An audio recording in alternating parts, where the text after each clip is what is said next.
10,000 কোটি টাকা অলরেডি। একটা জিনিস মনে রাখতে হবে, পরিচালনা করার জন্য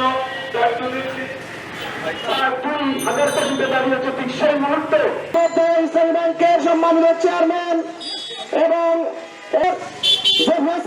ছিল তাকে তাদের বক্তার মাধ্যম দিয়ে ইসলামী ব্যাংকের চিত্রগুলি আমরা শুনতে পেরেছি। অর্জিত ঘামে, আমাদের ঘামে অর্জিত টাকা, আমাদের আমানত। দেশে যত রেমিটেন্স আসে সবচাইতে বেশি রেমিটেন্স আসে ইসলামী ব্যাংকের মাধ্যমে। এখানে রাজনৈতিক বিষয় নয়, এটা হচ্ছে ইসলামী ব্যাংকের আমানত রক্ষা করার দাবিতে আমাদের এই মানববন্ধন।